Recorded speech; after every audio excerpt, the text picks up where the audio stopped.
Guess Tim's going to have to do it on his P-hone. That's not what you want. P-hone stands for phone hone. On his gosh dang telephone. Is that what he said? How did he say it? David Lynch? I don't know the reference. When he was saying if you watch yeah. It was like watching movies on an iPhone is something you shouldn't do. Don't watch it on your god dang telephone. That does sound like a David Lynch. The microphone should just work. Windows is just a nightmare. It's every god darn day. Yeah. I use this thing 16 hours a day. You'd think you'd god darn understand something about it by now.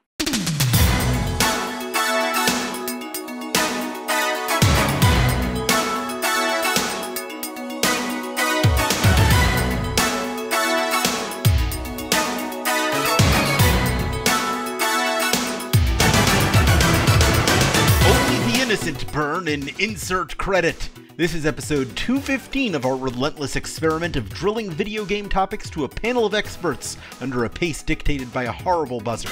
I'm Alex Jaffe, and the first time I went to a store to get a video game on the day it released was for Halo 2. Right. Ooh. I'm Frank Cifaldi. The first time I went to a store to get a video game on the day it released was actually the Nintendo DS. I just walked into a Walmart at midnight in Vegas and was like, hey, you got that DS? And they're like, oh yeah, sure. And then that is how I got that. But that's not a game, I guess. Oh, I got Mario 64 that day and Field of Magic. So let's just go with Field of Magic. I was a launch day Field of Magic purchaser. Field of Magic XXXY or whatever it's called. That's the one. Yeah. Rub Rabbits, as it's called in the UK for some reason. Mm-hmm. I gotta admit, that's not a good name for literally anything. I don't care how artisanal your brand of stuffed animals sold at the farmer's market is. It doesn't make sense. I'm Tim Rogers, and the first video game I went to a store to buy on the day it came out. This is, Final Fantasy VII, I believe I went to the store. It had a release date. No, not Final Fantasy VII. It would be Mario 64 because video game release dates weren't really a thing for a long time. I bought Chrono Trigger on the day it came out. The Toys R Us called me and I went to pick it up. Does that count? It just didn't have a release date. I don't know if it came out at other stores on a different day before then. It just kind of came out when it came out. You used to not know when a game was coming out. It was exciting. Yeah. So that's my multifaceted answer. I think mine is similar. I'm Brandon Sheffield, and probably the first video game that I bought on the day it came out was Panzer Dragoon Saga. But I don't know, the only way I would know that I actually got it on the day was I pre-ordered it. And that was the first game I ever pre-ordered, I think. No, I pre-ordered it too, and they just didn't give it to me. Yeah, so I actually had a similar situation where I pre-ordered Panzer Dragoon Saga, and then I went there on the day it was supposed to come out because I knew from the pre-order what day it was supposed to come out. Yeah. And they were like, it hasn't come in. So I got it a week later. But I went to the store to pick it up on the day that it came out. It just wasn't there. That's bonkers. Due to a scheduling conflict and some technical issues, our console ranking episode has been delayed to next week. So this week we're doing a quick dive into the Dirtbag. There's a special theme where we're going to be clearing out as many blank of video game submissions as we can in the time we have. Oh, Lord.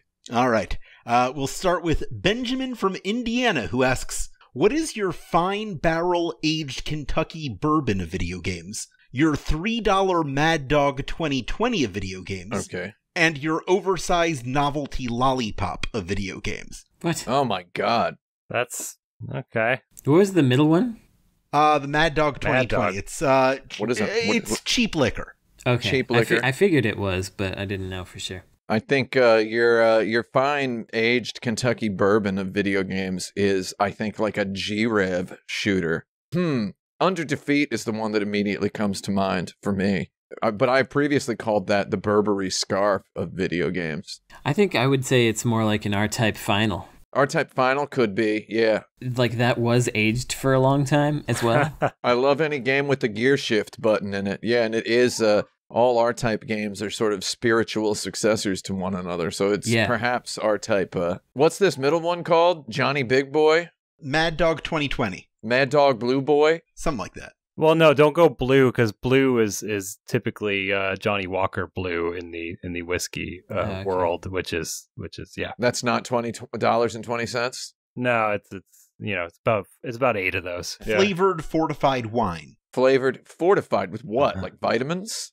Alcohol. I mean, Oh. it's probably a free-to-play version of like a bigger game. It's like PUBG Mobile? PUBG Mobile, Super Mario Run. Okay. It's called 2020 because it's 20 ounces and 20% alcohol. Heck, Oh. it'll get Limits you. the number of sizes. I got my answers for all 3. I figured it out. So, Okay. Kentucky Bourbon of Games is Symphony of the Night.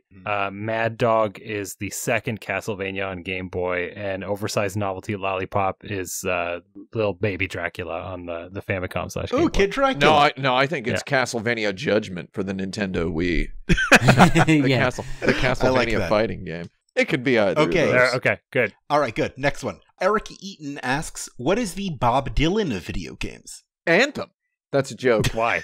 Because Oh. because it was codenamed Anthem. Do you not remember that? Right. That was actually the context in which this question was asked that I Oh deleted yeah, for yeah. space. That's pretty good. Anthem was originally codenamed Dylan because they wanted to make something timeless like Bob Dylan, and instead they just made like a really bad, bland video game, which is funny.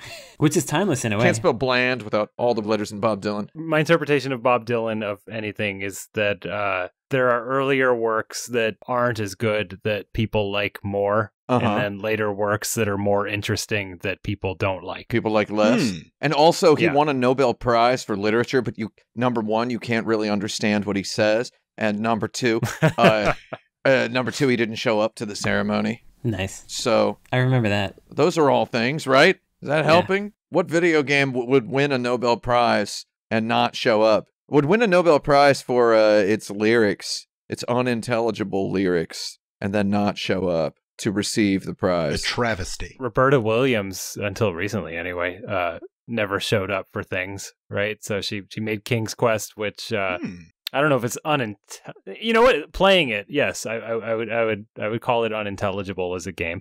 She refused to show up for Lifetime Achievement Awards and stuff like that. So that's my answer. All right. But also, like, her later stuff isn't more interesting, so it kind of falls apart with my analogy. But maybe we can't have every analogy. So the question isn't who is the Bob Dylan, it's what is, oh, right? right. That makes it too difficult. I mean, let's just say this. Those people making that Anthem game trying to say they're making the Bob Dylan of video games, a code name Dylan. Utter nonsense. That's probably why the game was a failure. Yeah, definitely That's was. not where you start with, man. Don't start there. Anyway, it's Yeah. Star Fox by Dylan Cuthbert. Yeah, there you go. Yeah, that's the one. Timothy asks, what is the F for fake of video games? Oh, that's getting a little granular now. Whew. The Sega. That sounds Oh, alright. I like that. Yeah, that's I a like good that. answer. We've all seen this movie, right? I've seen that movie. I watch that movie every year on May 6th. I'll admit I've never watched it. I never did. Hey, Brandon, you want a recommendation for a good movie to watch? Yeah. Watch that movie. It's pretty good. I finally just watched Citizen Kane all the way through. Oh, yeah. I believe you mentioned So that. I was about to say Orson Welles is just Citizen Kane and F for Fake, and you're good. Yeah. The Yeah. thing with Citizen Kane, man, that sure is a movie for film nerds and not really for much else, in my opinion. Yeah, it's, first of all, it's impossible to watch the movie right now for the Yeah. very first time and erase from your mind all of the superlatives people hurl Sure. at it. So I don't blame you for having a difficult time appreciating it as quote unquote the greatest film of all time. But it is very good, especially for its time in terms of construction and all the things that it tried and succeeded at. I mean, given also the fact that he was kind of openly like dissing a real existing live man. Yeah, And, Hearst. and demonstrating his downfall and depressing death and longing for his childhood that had not occurred yet. Yeah. Kind of wild stuff, Jerry. No, it had a lot of good biz to it. It's just kind of not that entertaining to watch. But it does have the bit where he says, I will not have myself made ridiculous. Yeah, I will not have myself made ridiculous. You should watch F for Fake because it is not it doesn't have a genre. Let's put it that way. F for Yeah, Fake I'll is give it a a genreless thing. I would just say Sega. Sega. Yeah. Anonymous asks, what is the Anna Karenina of video games? Anna Karenina. The Witcher 3, because it's got a love story. That's a joke. I don't know. Something from Russia? Yeah. Stalker? Metro.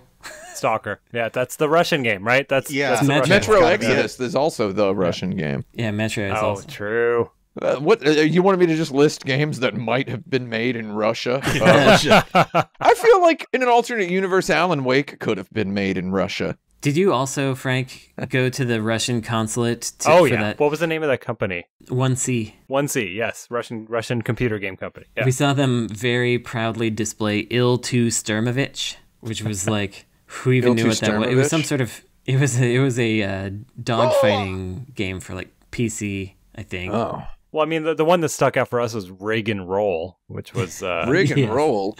Roll. You're a trucker making deliveries, but also like there's heavy rock music and it's got some Grand Theft Auto-ness to it. Guys, what are we doing here? It's Tetris. Oh yeah, it's Tetris. Yeah, it's unhappy families are all the same, and happy families are all the same too. But the unhappy families are different, something like that. Is that how the book starts? That's a joke. Of course, I've read that book. Wait, I think actually, to get it a little closer to Anna Karenina, maybe it should be Hattress. Oh, Hattress. There's some hats in there. Yeah. Sure. Kiko B asks, what is the Sonic the Hedgehog the movie of video games? Street Fighter the movie, the game. I was going to say Peter Jackson's King Kong, the official game of the movie. That one's good too. That's good, yes. Yeah. I think that Peter Jackson's King Kong, the movie, Peter Jackson's King Kong, the official game of the movie, is better than the movie. Yes. Yeah. Oh. And I think that Sonic the movie is better than many recent Sonic modern games. Sonic games. So I think that's correct. Peter Jackson's King Kong is a pretty good movie. It's okay. I don't like it. It's okay. It's no Kong Skull Island. Kong Skull Island owns. He has his little heart-to-heart with the King Kong at the end. Jack Black does. It's too silly. It's too silly. His line reads too. 'Twas beauty killed the beauty beast. That Jack Black is hilarious. Do you ever see that Kung Fu Panda? Yeah, that one's That's pretty a joke. good. I don't. That Kung Fu Panda kind of sucks. Actually, I like Kung Fu Panda more than I like Nacho Libre. That's for sure. I don't know about Nacho Libre. You ever play that Brutal Legend? That Tim Schafer guy's hilarious. Tim Schafer, yeah, he's pretty good. I'm just kidding. I don't think so. I think he's funny. John H asks, what is the Shake Shack of video games? Shake Shack, dude. I don't know. Okay, well, let me tell you about Shake Shack. Yes, please. Shake Shack is a trash palace that founded by some daddy's money-having rich boys who became blessed with word of mouth through sheer virtue of having some sort of inn that got them the ability to open a location in literally Madison Square Park. Their food doesn't necessarily taste good, but people love to. They manufactured a rivalry between Shake Shack and In-N-Out so that I was in line because someone from out of town wanted to have Shake Shack. It's a New York thing, and it was in town in New York. I got to try this Shake Shack. My buddy from California is in line, and we're talking. And he's like, oh, when I get back to California, and some big old Super Mario the movie, the video game, the movie, IRL guy standing in line behind us goes, when you get back to California, you tell them all Shake Shack beats the crap out of In-N-Out, right? And I'm just like, uh-oh. It's so weird that this guy who's clearly never left Brooklyn until today, when he has come to Manhattan for the first time, is just like ready to go to war for Shake Shack, a company founded in like literally 2013 with this old world looking logo. Basically, they used this manufactured word of mouth rivalry with In-N-Out to just become an ubiquitous franchise now all over New York. And there's even a location. They opened a location in LAX, which was like kind of their ultimate diss to In-N-Out. But In-N-Out stands completely, I believe, oblivious. Just head and shoulders oblivious to the existence of this place. Here's the thing about In-N-Out that I'm going to tell you about In-N-Out. In-N-Out will never cost $40 per person, no matter how hungry you are. Whereas Shake Shack does every time. You want an $80 lunch, right? So what's the video game version of that? But In-N-Out also prints like Christian propaganda. They don't print Christian propaganda. They print a Bible address, a Bible URL. They print a Bible URL on the bottom of the cup. They used to put Psalm. Specific yeah, psalm that's the URL. References. Yeah, that's what I mean by the URL. Yeah, it's just a URL. It's just a chapter and verse. But also, if we're talking about the food, I like this angle that Shake Shack is entirely manufactured as a rivalry and some rich boys. I'm Googling Halo killers, but I'm coming up empty. But it is a Halo killer of some kind. For me, with the rich people thing, I was thinking Kingdoms of Amalur Reckoning with Kurt Schilling's like crappy kind of scam shell company that he made. Oh, Could be that. I mean, I feel like it's like I like people will tourism to New York. They will come a touristing to New York City and expect to have Shake Shack as like, I guess now they don't really have to because there's one literally in Indianapolis, but they'll come to New York and they want to go to that original location because it's so New York. That original location opens like less than 10 years ago. But it looks like an ancient place. It looks like it's been there for 100 years. Yeah, so is there a game that just tries to manufacture a veneer of classicism to like rival something that is established? BioShock? That could be good, but BioShock is pedigreed. It does have involvement of developers of actual classics, though. That's true, yeah. But also no one is like, yeah, BioShock is a blank killer. You know what I mean? It doesn't have the manufactured rivalry, I don't think. Yeah, I mean, I guess it was sort of a System Shock killer a little bit in the early days. But System Shock was very old at that point. That doesn't. It's true, so it count. doesn't really make. Was Bubsy not marketed as like a Mario Sega killer? Well, sure. I was trying to avoid that because it's like something more recent. Battletoads, dude. Battletoads. There are people to this day who act like get all up in arms if you suggest Battletoads isn't great. That's true. Battletoads Battle Blows. Yeah. And yeah, that's my answer now. We're way over time. We got to keep going.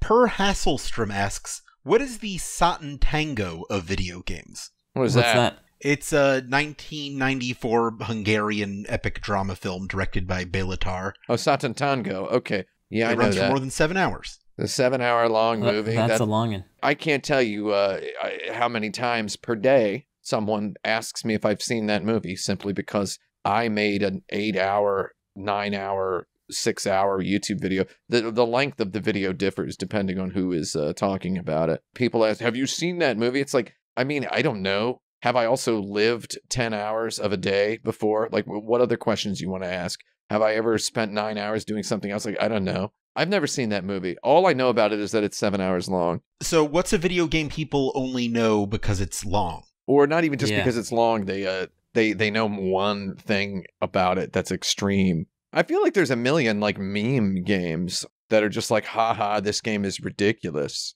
Goat Simulator? I was about to say Goat Simulator. Isn't there like somebody made like a quick cash-in fake battle royale game that's like funny? And then they made like $1 million off of it. Cow Clicker. Cow Clicker. Well, I don't know, but that actually kind of implies that it's. I'm sure Satantango has a. There was a pure motive behind the making of it, probably, right? Yeah. Yeah. So I mean, it's not. We can't really. I think there was a pure motive behind the Cow Clicker thing, which was to mess with Facebook, but it's not coming from the same position necessarily. Yeah, because it's a pure motive to conduct mischief. Yes. I don't want to say Desert Bus, but what about like Euro Truck Simulator? How's that? That's pretty good. It's just like Sure, you're driving a truck. Microsoft Flight Simulator. And it's something. If Flight Simulator's good, I think Euro Truck is like is a little weirder and artier and not corporate. And it's Euro. Yeah. It's a similar and it's Euro. It's a similar thing to brag about, and it's also something I always feel like I always want to get into. Playing these truck simulator games. All right, we got to. And also, I get recommended Euro Truck Simulator all the time because of Truck Hack. I get people being like, "Oh, is it going to be just like Euro Truck Simulator?" So there's that as well. So there you go. All right, I'm satisfied. Great. Next question. Crumbling Zero asks, "What is the a bout de souffle of video games?" A bout de souffle? You mean breathless? Yes. A bout de souffle, is that when a Canadian's about to catch on fire? Is that a scene from the Werner Herzog film Werner Herzog Eats His Shoe? He gets yes. He certainly has to eat his shoe in that one. Did you watch it? Did you ever see that short film about him eating his shoe? Yeah, it's pretty good. It's also directed by Les Blank, who directed Burden of Dreams. Yeah, and that dude has I think I mentioned this briefly, he had a office above our Hooli Records, which did that compilation that I was recommending earlier about early Americana music. So there you go. It all ties together. But what's a boot de souffle? What is that? It's Breathless. 1960 film. Oh, Breathless. Yeah, Breathless. Yeah. Man, I don't know. I don't know the answer to that one. That's a good question. It is a good question because I mean it is a new kind of it was a part of a new a wave. I believe they called it a new wave. I believe French New Wave. Yeah, this is one of those I believe vibes that they were calling it that. I'm just thinking about Werner Herzog Eats His Shoe because did you, Brandon? Have you seen Nathan For You? No, I have not. Oh, you'd like. You should watch Nathan For You and then read Errol Morris. Errol Morris wrote a piece for the New Yorker about how much he loved Nathan For You, the finale of Nathan For You. He said it was his favorite documentary film of the decade. I think Ash was trying to describe it to me, or somebody was. Was it Ash? Might have been. You should just watch Nathan For You. Don't let someone describe it to you. It's just good. Know that it builds up to something. Well, it was because I thought it was stupid without watching it, and that's why they were trying to describe it to me. It is produced by Absolutely and such. It was inevitable we were going to have to get here, but it's got to be like Metal Gear Solid, right? Like it ushered in the postmodern video game idea or whatever, so it was a new wave in an essence. It's got to be something like that. Breathless is a little bit minimalist and a little bit light on things like exposition. It contains conversational dialogue, whereas Metal Gear is a hardcore. If we're going formally, I meant less in terms of the content and more in terms of the what it inspired. Yeah, the transitionary period. I think we got to go with that because. All right, let's keep going then. Devils Blush asks, "Who is the Carlo Rambaldi of video games?" Carlo Rambaldi. Who's that? He's a real jerkweed. He made E.T. He designed E.T. No, that was Spielberg. No, he's a special effects guy. Okay. Yeah, there he is. Okay, he known for his work on E.T., King Kong, Alien. Mm-hmm. I guess, I feel like this would be easier if someone said Stan Winston, but I guess Carlo Rambaldi he's like a little earlier, so maybe he's a little more foundational. Yeah. It's got to be like some kind of a graphics programmer. I make it the graphics. I make it the graphics. Yeah, Mario graphics. So it's probably like Mario Paint is the Carlo Rambaldi. I don't know, John Carmack. Yeah, but John Carmack make it the graphics. Yeah, he make it the graphics go so nice. He make the graphics go real fast. That was his thing. Oh yeah, and he continued to do it. Yeah, I like this. Yeah, he did the super texture and everything. And he's similarly involved now with in less glamorous aspects than he might have been in the past. Not as front and center. And he tweets about not being able to get Coke Zero. I like that. Andy Douseman asks, "What is the using a shaving brush and shaving soap instead of an electric razor or a disposable razor with canned shaving cream of video games?" Okay, first of all, Andy Douseman, nice to hear from you. Me and him hung out once in Oakland, California. It was a good time. That's where I live. Yeah, that's where Frank lives. A cool guy. Shaving with a brush instead of just a regular. God darn it! It's getting yourself a mister instead of emulating games on your PC like a scrub. Yeah, that's probably true. That's pretty good, but I'm thinking I played Hollow Knight with a fight stick. Oh, crike! That is some real shaving brush, etc. gameplay. I think. I lit up the Final Fantasy VII Remake on PC today just to make sure I could get it, running because I'm doing a stream of it tomorrow. So if you're somehow listening to this call right now, watch my stream tomorrow. Otherwise, it's too late. And it sure was nice to play that game that I've played for 200 hours with an Xbox One Elite controller. I like your angle, Frank. It reminds me of those people that were trying to beat everything with a Dreamcast fishing controller. Or with a Dance Dance Revolution. Yeah, but that's pad. not Prestige. No, it's not. That's gimmick, right? I mean, here's another Prestige one I did. You remember Wind Waker had that Tingle tuner with the GBA? So I set it up where we had Wind Waker over the official component cables on a giant HD TV, and the link cable was going to a GameCube hooked to a CRT over RGB. So the Tingle Tuner was like on a 25-inch Sony PVM in beautiful quality, as was the Wind Waker part. That is Prestige Tingle Tuner. Oh, and we use the Hori Game Boy pad that I purchased from Tim Rogers like 2 decades ago. Oh, beautiful controller. As someone who has shaved with a brush and lather and either a double-edged safety razor or a straight razor for the last 20 years, and prides myself on my skin being very nice, I would like to say that one thing that's really good to know about shaving with a lather and brush is I have replaced my brush, my badger hair brush, 0 times in the last 20 years. I have replaced my double edge 0 times. I've replaced my safety razor 0 times. The straight razor cost me $100 when I got it, and I still have it, and it still cuts, and it still works. So I have spent $0 upgrading or upkeeping it. So maybe that's something to take into account. The fact that some people are out there dropping big dollars at Costco on packages of razor cartridges, and I'm just over here raking in the savings on what actually counts for superior hardware. Superior hardware, less money. Maybe that counts for something. Me and Vincent Diamante and Aaron Novak and Dirk Neely and some other fun people in Los Angeles played Oscar 120% Limit Over, which is the burned extra after the fact update to Oscar 120% Limited. And we played that on the giant screen for arenas that they show stuff behind rock shows on through a Framemeister on the Saturn. So it was like the characters were the same size as us. Yeah, we played video ball on that before too. Yeah, it's a good screen for that kind of an experience. So if anybody listening wants to find my my Instagram post of me standing in front of video ball on that screen and like it, I think it only has like 20 likes. It could use a whole lot more. Yeah, let's drive that number up. All right. I think Oscar 120% actually is a good video game answer because it's an old game that is just still rock solid and straightforward a billion years later, aged well. And requires it's a little tiny bit paraphernalia for me to shave with this brush, but it's good. Let me ask 3 more. 3 more. 3 more. All right. UG asks, what is the Neapolitan ice cream of video games?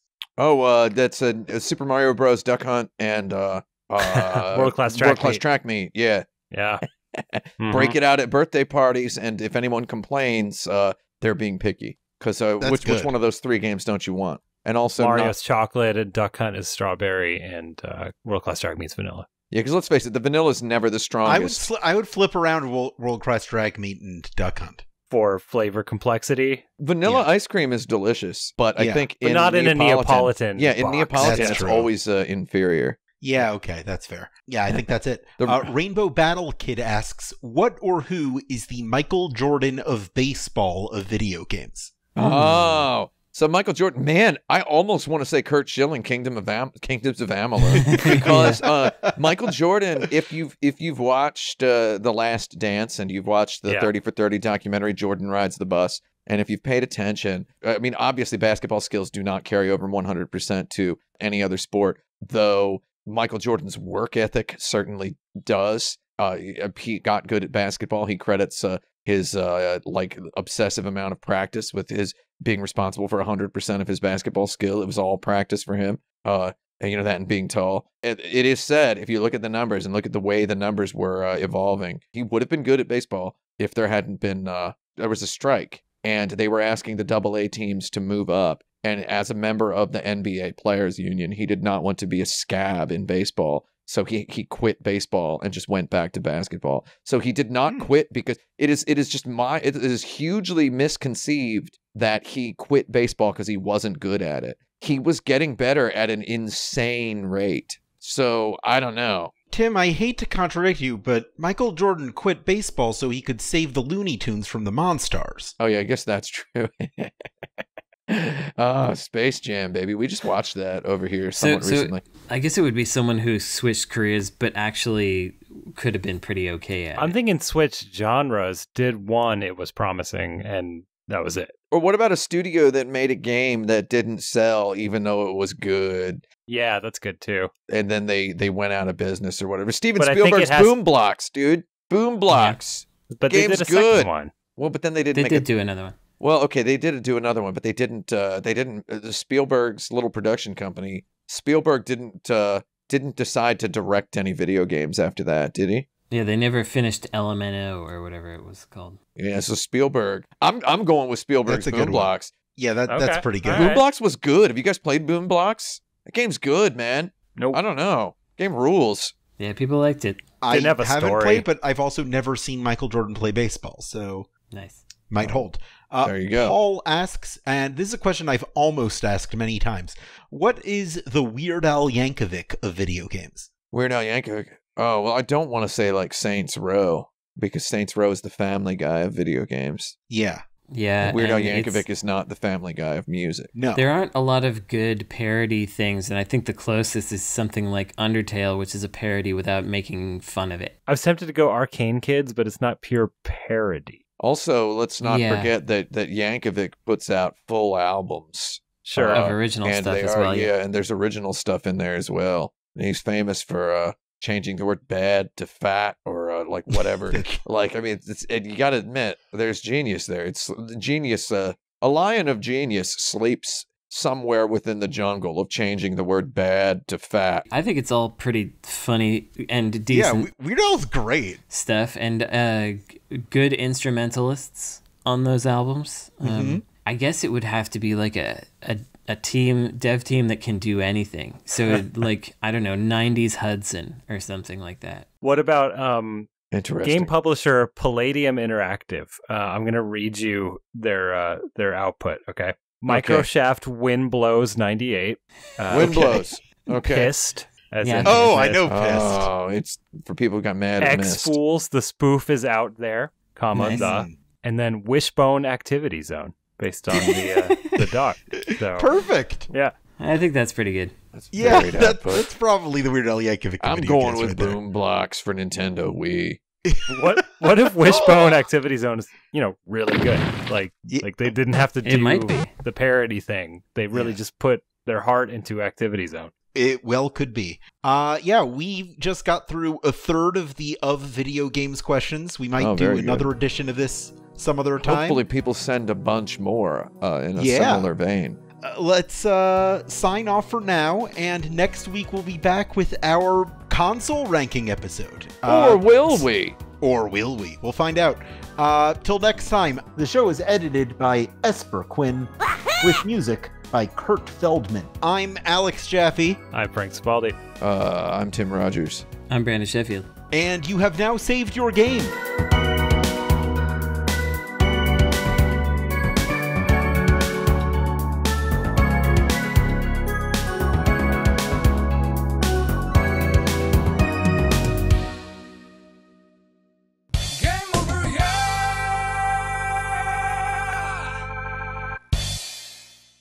You have now jerried your Seinfeld, is what I would say.